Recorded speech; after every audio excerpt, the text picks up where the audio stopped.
Les relations du Maroc avec l'Ouest africain, par ses frontières du Sud, sont éminemment ancrées dans les fins fonds de l'histoire.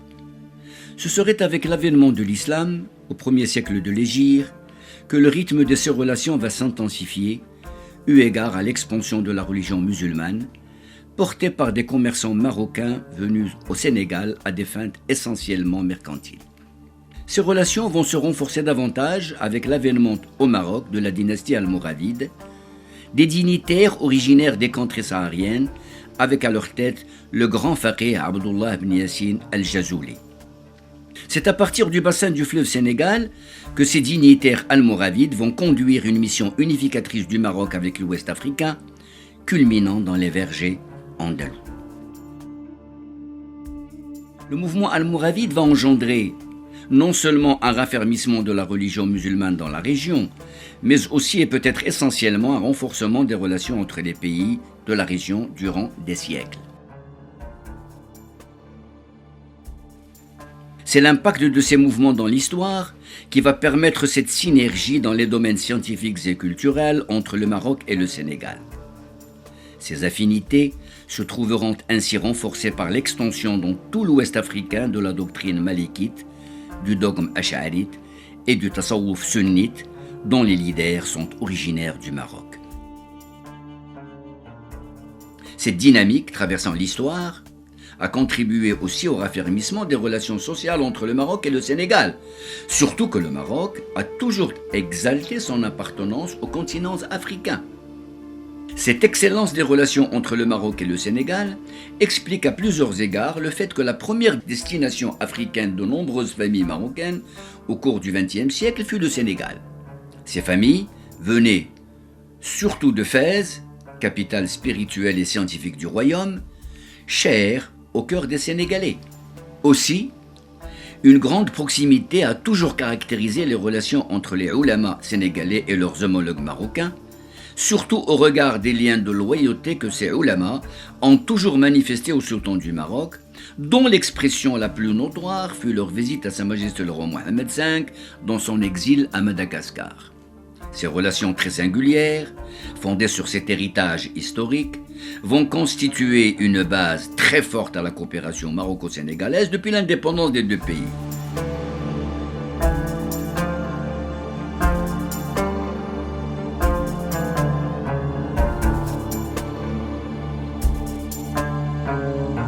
Elles vont connaître un parcours autrement plus significatif à l'époque de Sa Majesté le roi Hassan II, que Dieu ait son âme, à travers moultes initiatives économiques et culturelles, dont cette contribution appréciable à l'édification de la grande mosquée de Dakar, un gage très significatif de l'excellence des relations entre les deux pays.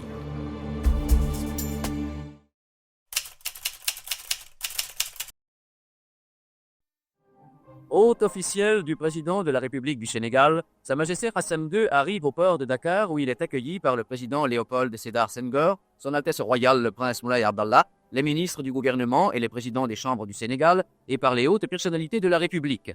Un détachement de la garde rend les honneurs à Sa Majesté. Tout le long du parcours, à travers les rues de la capitale, une foule immense se presse pour acclamer le souverain.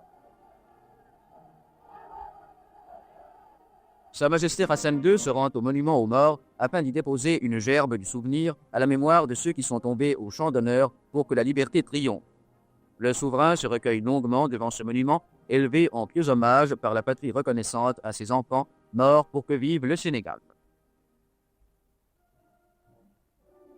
Les membres du corps diplomatique, accrédités auprès du gouvernement de la République du Sénégal, sont présentés individuellement à Sa Majesté le Roi, qui a pour chacun un mot aimable à l'égard de son pays, le Maroc entretenant d'excellentes relations avec toutes les nations du monde, sans distinction de régime, de race ou de religion.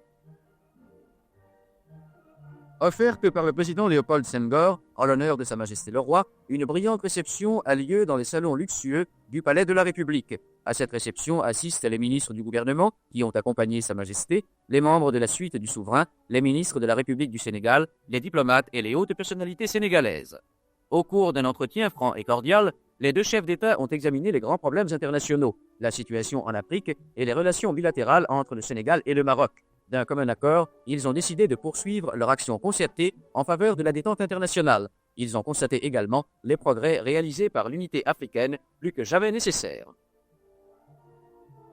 Au Palais de la République, un déjeuner officiel est offert par le président Léopold Sédar Senghor en l'honneur de Sa Majesté Hassan II.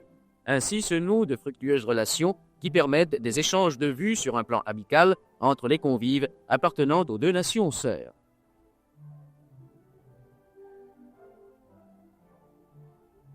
Sa Majesté Hassan II est l'invité de l'Université de Dakar, dont le recteur lui fait les honneurs en présence du président de la République, des présidents des deux chambres, des ministres des deux gouvernements, du corps diplomatique, des professeurs et des étudiants.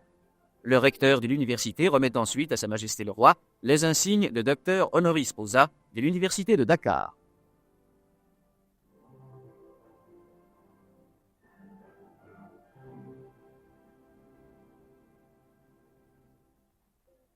Invité à une séance solennelle de l'Assemblée nationale, Sa Majesté le Roi déclare notamment « Le salut de notre continent réside dans l'unité des cœurs et dans la tolérance des régimes. De nos jours, la liberté consiste à se libérer de la faim, de l'ignorance et de la pauvreté. Nous ne serons pas libres tant que nous n'aurons pas nos techniciens, notre richesse, à l'échelle du continent. » Pour consolider les bonnes relations entre les deux pays, un groupe parlementaire d'amitié maroco-sénégalaise a été maintenant créé. La municipalité de Dakar reçoit Sa Majesté Hassan II à l'hôtel de ville. Le président du conseil municipal lui fait les honneurs.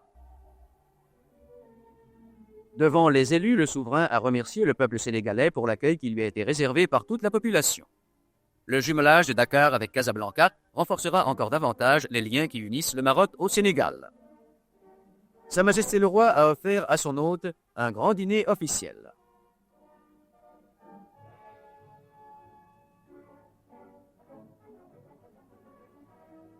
Dans les salons de l'ambassade du Maroc à Dakar, son Excellence l'ambassadeur donne une grande réception en l'honneur de Sa Majesté Hassan II, réception à laquelle assistent les hautes personnalités de la République du Sénégal et les membres de la suite du souverain.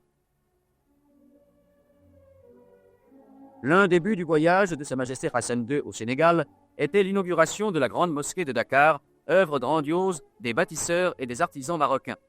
Sa Majesté le Roi a déclaré en substance « Grâce à Dieu, les générations futures vont naître dans la paix et dans le calme. Aussi, mes frères, élevez vos enfants dans le respect de Dieu, élevez-les dans l'amour universel. C'est à ce prix que toutes les mosquées, tous les temples et toutes les églises dureront, c'est-à-dire tant que durera le royaume des dieux sur cette terre. » Entre le Royaume du Maroc et la République du Sénégal, une convention a été signée portant sur des accords économiques, culturels et sociaux. Ainsi s'établit une coopération plus étroite entre nos deux pays, dont les buts sont identiques. Cette convention a été paraphée en présence de Sa Majesté le Roi et du président de la République sénégalaise, entouré de leurs conseillers.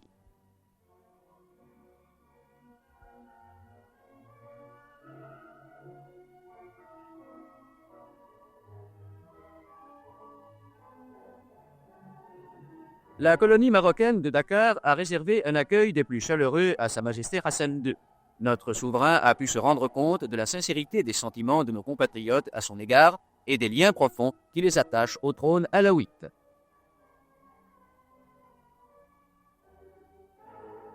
Reprenant le chemin du retour, Sa Majesté Hassan II est accompagné au port de Dakar par le président de la République du Sénégal, les hauts personnages de la République sénégalaise et les membres du corps diplomatique.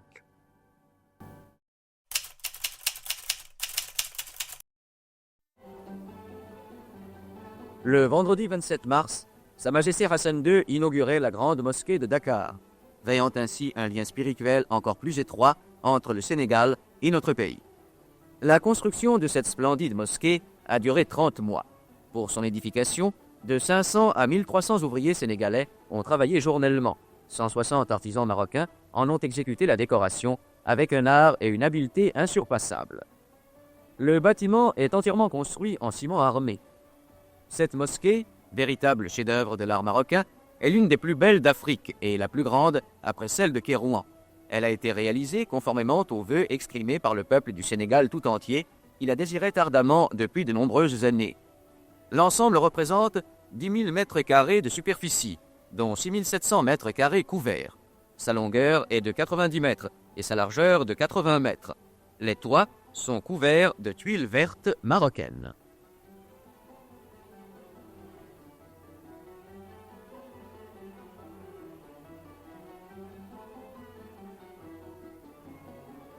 La grande cour rappelle celle du Grand Palais de Grenade, avec ses 2 ansas, ses tuiles, ses colonnes et ses 3 jets d'eau en marbre du Maroc, dont l'un à 2,50 m de diamètre. Le minaret a 80 mètres de haut sur 12 mètres de côté. Toutes les faces sont sculptées et recouvertes de zellige vertes. Les plafonds sont en plâtre ciselé du Maroc. Les murs de la salle de prière ainsi que les sols des cours sont en zellige ciselée marocaine et toutes les ferronneries artisanales ont été exécutées chez nous.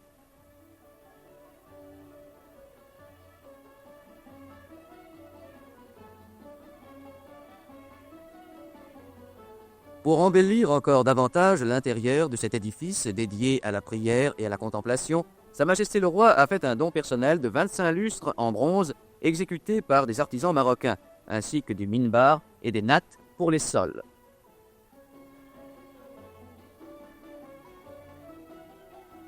Puisse l'esprit de la grande mosquée de Dakar servir d'exemple à tous les hommes pour qu'ils s'unissent enfin dans l'amour de Dieu et de la paix mondiale.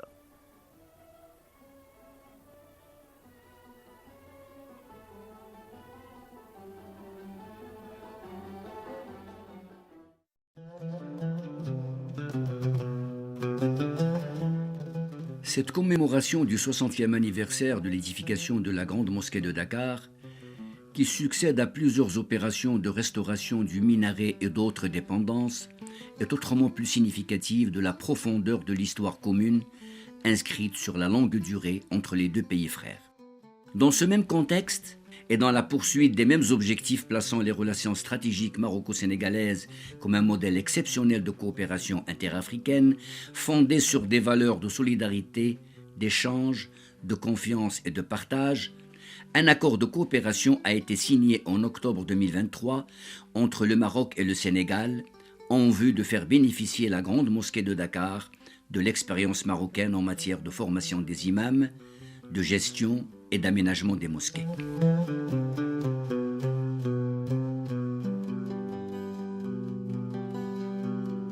Voilà donc un rendez-vous du donner et du recevoir, selon l'expression même du président Léopold Sédar Senghor, qui, après 60 ans, consacre ce processus évolutif et continu, traversant les générations, pour la consolidation des relations exceptionnelles entre le Maroc et le Sénégal.